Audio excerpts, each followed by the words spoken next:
হায় রে ক্ষমতা, হায় রে ক্ষমতা, থাকলে কি দশা আর গেলে যে কি। আপনাদেরকে একেবারে বাস্তব প্রমাণ দেই। ক্ষমতা থাকলে পুলিশ হাত দিয়া পা দিয়া স্যালুট মারে, আর যাওয়ার পরে পুলিশ হাত পাও দুটা দিয়া মারে। ঠিক আছে কিনা? যারা পুলিশকে এতদিন কন্ট্রোল করেছে, পুলিশ এখন এদেরকে টেনে হিচড়ে আদালতে হাজির করছে। ক্ষমতার অপব্যবহারের এই শাস্তি শুরু হয়েছে। ভারতীয় গোলামদের পরিণতি এদেশে এখন ভালো না খারাপ? ভালো না খারাপ? এই পরিণতি দেখার পরেও যদি ভারত প্রেম এখনো কারো অন্তরে থাকে, তার সতর্ক হওয়া দরকার। ভারত প্রেম যাদেরই থাকবে ভবিষ্যতের বাংলাদেশে, তাদের পরিণতিও একই রকমের হবে। সম্মানিত মুসল্লিবৃন্দ, বলছিলাম হায় রে ক্ষমতা, থাকলে একরকম, চলে গেলে। ক্ষমতায় থাকাকালীন আলেমদেরকে কত বেইজ্জত করে আদালতে উঠানো হতো। আপনারা কি ভুলে গেছেন নাকি? আওয়াজে তো মনে হয় ভুলে গিয়েছেন। আল্লামা সাইদিকে কিভাবে আদালতে নেওয়া হতো মনে আছে তো? মাওলানা মামুনুল হককে কিভাবে নেওয়া হতো মনে আছে তো? আল্লামা জুনাইদ বাবুনগরীর উপরে কি নির্যাতন হয়েছে ভুলে গেছেন তো? মুফতি আমির হামজার উপরে কি নির্যাতন হয়েছে মনে আছে তো? আরে বাপরে বাপ, তারা আয়নার কারিগর। কিসের কারিগর? আপনারা আবার ভাবিয়েন না যে এমন ঘর বানিয়েছে সব দিকে শুধু আয়না আর আয়না, চেহারা দেখার জন্য। ওইটা হলো কবরের মতো একটা ঘর। সেখানে বহু মানুষকে রেখে তারা মেরে ফেলেছে। অনেকের এখনো খোঁজখবর নাই। আবার অনেকের জীবনকে তারা দুর্বিষহ আর বিপন্ন করে গড়ে তুলেছে। আয়নার কারিগরদেরকে ধরে শাস্তি হিসাবে এদেরকেও বহুকাল অথবা আমৃত্যু এদেরকে আয়না ঘরে ঢুকায় রাখা উচিত। তোরা আয়না ঘরের মজা বুঝ। এরা আলেমদেরকে বেইজ্জত করে উঠিয়েছে। আজকে কি তাদের ইজ্জত আছে? জোরে বলেন। পাবলিক কি ছুড়ে, কি ছুড়ে?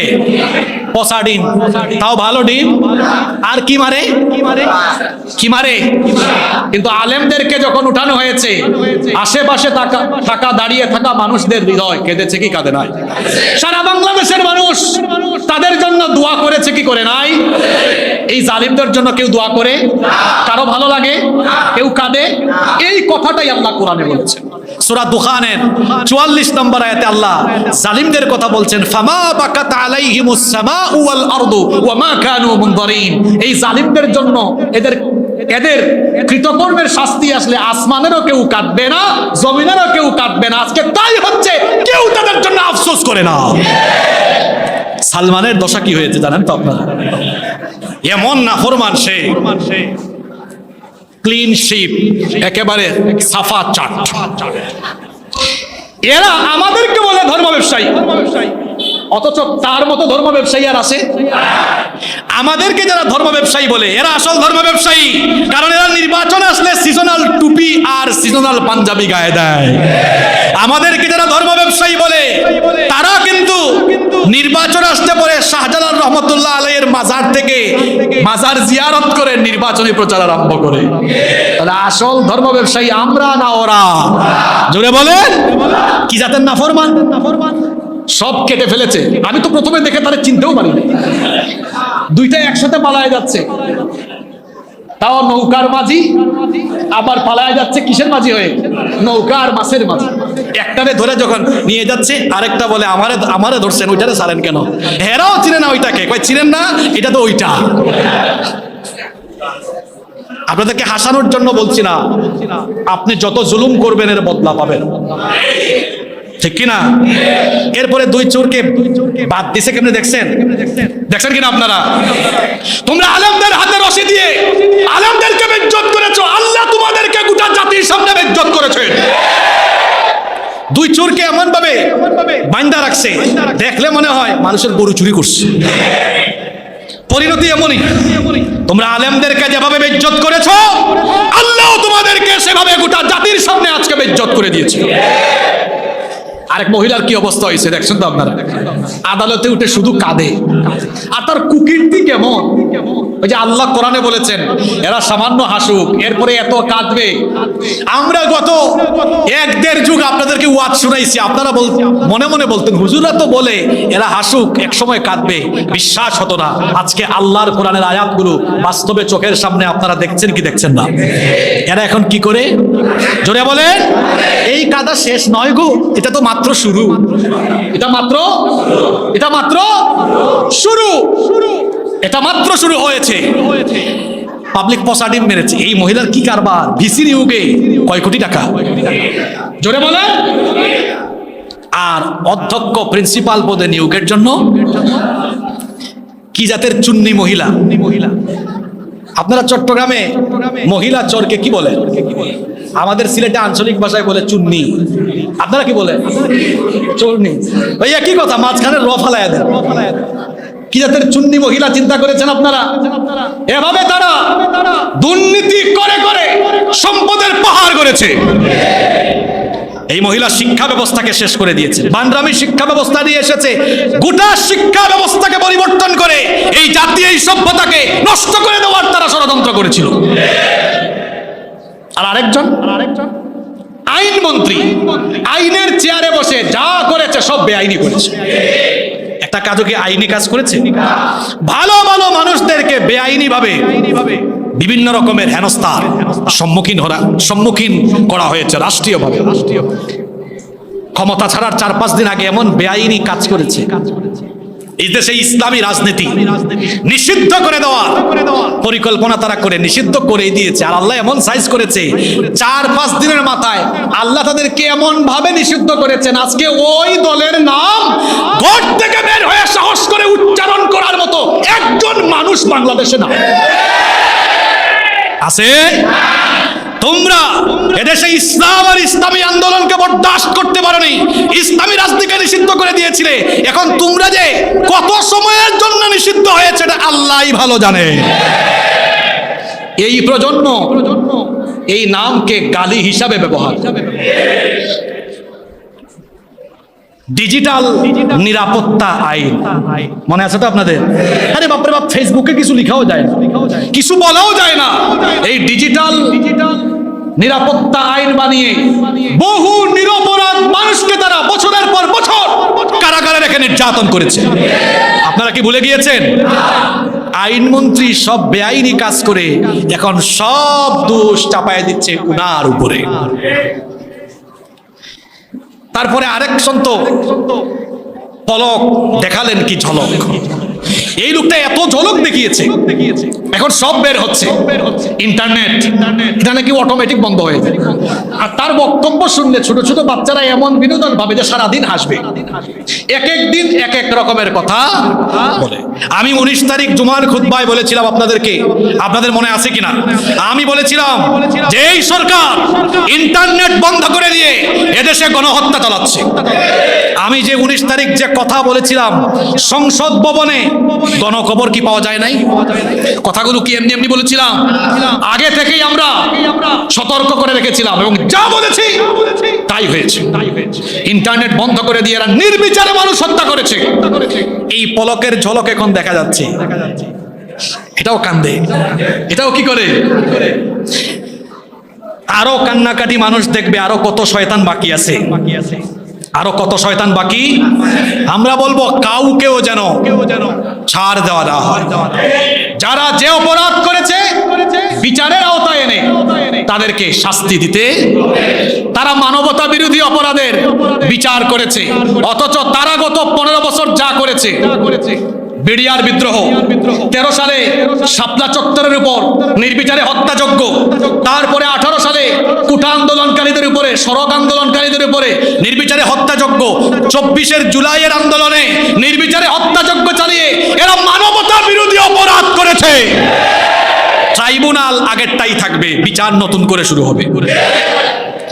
সম্মানিত মুসল্লিবৃন্দ, আমরা সরকার এবং গোয়েন্দা বাহিনীকে বলবো, অচিরেই বহু আলেমদেরকে নিপীড়নকারী ভাতের হোটেলের মালিক হারুন আর বিপ্লবকে খুঁজে বের করে দেওয়া হবে। এরপরে আরো কয়েকটা শয়তান আছে না, এর আগে যারা দায়িত্ব পালন করেছে, আমি সব কয়টারই নাম জানি, সবগুলাকে ধরতে হবে। এমনকি স্বরাষ্ট্রমন্ত্রী হিসাবে যিনি দীর্ঘদিন দায়িত্ব পালন করে আইন প্রয়োগকারী সংস্থাকে গণহত্যার আদেশ দিয়েছেন, তাকে, তার বিচার তো আমি বলি, সে যে অপরাধ করেছে এটার জন্য একবার ফাঁসি দিলে কম হবে, হাজার হাজার বার তাকে ফাঁসি দেওয়া দরকার। তাকে ফাঁসি দিয়ে তার লাশ আবার ফাঁসি দেওয়া দরকার। এরপরেও সে যে অপরাধ করেছে, এই অপরাধের শাস্তি বারবার ফাঁসি দিলেও কম হয়ে। এই চট্টগ্রামের আরেক লোক আছে, রামকৃষ্ণ মিশনে গিয়ে পড়াশোনা করা, হরে কৃষ্ণ হরে রাম বলা, চিনেন তো আপনারা? আলেমদের ঘাড় মটকাই দিবে। এখন তোরে পাবলিক পায় না, পাইলে যে তোরে কেমনে মটকাবে তুই সেটা বুঝতেও পারবি না। কোথায় গিয়েছে কেউ তাদেরকে পায় না। সম্মানিত মুসল্লিবৃন্দ, বলছিলাম ক্ষমতা এটা এমন জিনিস, থাকলে একরকম, চলে গেলে। এই কথাগুলো আজকে কেন বলছি এই কারণে, যারা অন্যান্য রাজনৈতিক দল করেন আপনারা শিক্ষা নিন, নেতা কর্মী উভয় গ্রুপ শিক্ষা নিন। আপনারাও যদি সামনে ক্ষমতার অপব্যবহার করেন, এই চোরদের যে দশা হয়েছে একই রকম দশা আপনাদের হবে। আর যারা অনুসারী আছে কর্মী বাহিনী, ভাইরে আপনাদেরকে বলবো আবেগ কন্ট্রোল করে। তার শুভেচ্ছা আরেকজন জানায়, কি বুঝতেছেন তো আপনারা? পাহাড়তলী ওয়ার্ডের, বারোকাটার ওয়ার্ডের অমুক ভাইয়ের পক্ষ থেকে শুভেচ্ছা সৌজন্য, তোমার চামচামি করতে কে বলছে? তার শুভেচ্ছা তুমি জানাও কেন? জায়গায় জায়গায় ব্যানার, ফেস্টুন। 5 তারিখ বাংলাদেশ পরিষ্কার হয়ে গিয়েছিল। আমরা এরকম পরিষ্কার বাংলাদেশ দেখতে চাই। যারা অন্যান্য দল করেন, আমি নাম নিয়ে বলছি, বিএনপি, জামাত, চরমুনাই, হেফাজত, বাম দল, রাম দল, যত দল বাংলাদেশে আছে, ব্যানার ফেস্টুনের চামচামি এই রাজনীতি বাংলাদেশে আপনারা বন্ধ করুন। রাস্তাঘাটের কি অবস্থা, এদিকে ব্যানার ওইদিকে ব্যানার। সকল দলকে বলছি, আমরা এরকম অপরিচ্ছন্ন নোংরা বাংলাদেশ দেখতে চাই না। একজনের শুভেচ্ছা আরেকজন জানায়। আমরা এই বাংলাদেশকে পরিষ্কার পরিচ্ছন্ন দেখতে চাই। আপনারা চান তো? কি বুঝলেন অন্যান্য দলের ভাইরা? হুজুররা আগে যেরকম ভারতীয় গোলামের বিরুদ্ধে বলেছে, আপনিও লাইনচ্যুত হয়ে গেলে আপনার বিরুদ্ধে অন্যায়। আমি বহুবার এই মসজিদে খুতবায় বলেছি, সত্যকে সত্য বলা শিখুন, মিথ্যাকে মিথ্যা বলা শিখুন। যেটা ভালো সেটা ভালো, যেটা খারাপ সেটা খারাপ। তো আমি বলছিলাম নেতা কর্মীরাও এগুলা থেকে শিক্ষা নেন। সর্বশেষ যে পয়েন্ট আমরা বলতে চাই, আমরা আগামী জুমা থেকে আমাদের ধারাবাহিক আলোচনায় ফিরে যাব ইনশাআল্লাহ। এর আগে আমি আজকে যে পয়েন্টটি বলতে চাই, আমরা এমন একটি বাংলাদেশ এখন পেয়েছি, এখন এই বাংলাদেশের একেবারে টপ টু বটম, আগাগুড়া সবটাকে আগে সংস্কার করা দরকার। কারণ এত চোর, ডাকাত, দুর্নীতিবাজ জায়গায় জায়গায় বসে আছে। এই জায়গাগুলো পরিষ্কার না করলে বাংলাদেশকে উন্নয়ন এবং সমৃদ্ধির জায়গায় নিয়ে যাওয়া সম্ভব। আমরা কেমন বাংলাদেশ চাই? আমরা একটি পরিষ্কার পরিচ্ছন্ন বাংলাদেশ চাই। আমরা এমন বাংলাদেশ চাই যে বাংলাদেশে কোনো অনিয়ম থাকবে না, যে বাংলাদেশে কোনো ঘুষ থাকবে না, যে বাংলাদেশে কোনো দুর্নীতি থাকবে না, যে বাংলাদেশে কোনো বৈষম্য থাকবে না, যে বাংলাদেশে কারো উপরে অবিচার হবে না। আমরা এমন বাংলাদেশ চাই যে বাংলাদেশে মানুষের জানমালের নিরাপত্তা থাকবে। আমরা এমন বাংলাদেশ চাই যে বাংলাদেশে এমন মানুষ বাংলাদেশ পরিচালনা করবে যারা জনগণের সম্পদ, রাষ্ট্রের সম্পদ চুরি করে বিদেশে বাড়ি গাড়ি করবে না, সম্পদের পাহাড় করবে না। বরং আমরা এমন বাংলাদেশ চাই যেই বাংলাদেশের নেতৃত্ব হবে সৎ, আমানতদার এবং আল্লাহ ভীরু, যারা চুরি ডাকাতির বিপরীতে জনগণের জন্য সর্বস্ব বিলিয়ে দিয়ে এই দেশকে একটি উন্নত এবং সমৃদ্ধশালী বাংলাদেশ হিসেবে গড়ে তুলবে। এমন নেতৃত্ব আমরা চাই কি চাই না? তো চান, যেহেতু শেষ কথা শোনেন, আপনারা স্বাধীনতার পর থেকে, ৭১-এর পর থেকে এই পর্যন্ত বহু দলের হাতে আপনারা ক্ষমতা দিয়েছেন। একবার আপনারা, আমি গোটা বাংলাদেশের মানুষকে বলছি, একবার আপনারা ওই লাইন থেকে বাইর হয়ে আসেন না। একবার ওই লাইন থেকে বাইর হয়ে এসে ইসলামপন্থীদের হাতে, আল্লাহ ভীরু মানুষ, যার মধ্যে ইসলাম নাই, কুরআন নাই, হাদিস নাই, ও আল্লাহ ভীরু, ও খুদা ভীরু, ওর ভিতরে আল্লাহর ভয় আছে। এই জন্য কথাটা বলেছি ইসলামপন্থী। একবার একটু ওই লাইন ছেড়ে দিয়ে আসেন না, সবাই আসেন, সবাই আইসা একবার ইসলামপন্থীদের হাতে বাংলাদেশ দিয়ে দেখেন।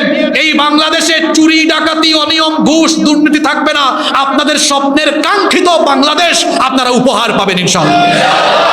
জন্য আসুন ঐক্যবদ্ধ সিদ্ধান্ত নেই। এই সরকার, অন্তর্বর্তী সরকার রাষ্ট্রকে সংস্কার করছেন, আর আমরা এই ফাঁকে দিয়ে নিজেদের মন সংস্কার করি, অন্তর সংস্কার করি। যেই বাংলাদেশ পরিচালনায় কাদেরকে দরকার? আপনারা আমার শেষ কয়েকটা প্রশ্নের জবাব দেন তো। এই দেশে যতগুলো থানা আছে, আলেমদের নামে, ইসলামপন্থীদের নামে লুটপাটের মামলা আছে, দুর্নীতির মামলা আছে, চুরির মামলা আছে, 2 নম্বরের মামলা আছে, ওদের নামে, বাকিদের নামে। তাহলে আপনারা কি বুঝেন না কাদের হাতে বাংলাদেশ নিরাপদ?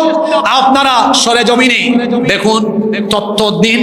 অনেক আলেম ওলামা, ইসলামপন্থী দলের লোকেরা ইউনিয়ন পরিষদের চেয়ারম্যান, উপজেলা পরিষদের চেয়ারম্যান, পৌরসভা, সিটি কর্পোরেশনের কাউন্সিলর, মেয়র হয়েছেন, পার্লামেন্টে গিয়েছেন, অতীতে অনেকে মন্ত্রণালয়ে দায়িত্ব পালন করেছেন। 1 টাকার দুর্নীতির প্রমাণ তাদের বিরুদ্ধে কেউ আজ পর্যন্ত দিতে পারে না। তাহলে বোঝা গেল এদেশে ইসলামপন্থীদের হাতে এই দেশটা যেমন নিরাপদ, ঠিক তেমনি আমাদের অমুসলিম ভাই বোনদেরকে বলবো, আপনারা এদেশের সংখ্যালঘু নন, আপনাদেরকে আমরা অন্য পরিচয় করিয়ে দিচ্ছি, আরো বড় করে আপনাদের পরিচয় দিচ্ছি। আপনারা নিজেদেরকে সংখ্যালঘু বলবেন না, আপনারা নিজেদেরকে বলবেন আমরা বাংলাদেশের নাগরিক। এদেশের ইসলামপন্থীদের হাতে আপনারা কত নিরাপদ দেখুন। 5 তারিখের পরে আপনাদের মন্দির, আপনাদের উপাসনালয়, মাদ্রাসার ছেলেরা পাহারা দিয়েছে। সুতরাং আপনারা বুঝার চেষ্টা করুন, ওরা যারা আছে ওরা সব সময় মতলববাজি করে ক্ষমতার স্বার্থে মাঝে মাঝে আপনাদের উপাসনালয়ে আগুন ধরায়, মাঝে মাঝে এসে আগুন নিভায়। আর আমরা যারা দ্বীনকে লালন করি, আমরা এই বিশ্বাস রাখি, অন্য কোনো ধর্মকে গালি দেওয়া, আঘাত করা, তাদের উপরে নির্বিচারে হামলা করা, সাম্প্রদায়িক দাঙ্গা হাঙ্গামা লাগিয়ে দেওয়া, কিংবা অন্য ধর্মের উপাসনালয়ে আঘাত করা, এটা আমরা এমন চিন্তা চেতনায় বিশ্বাস করি না।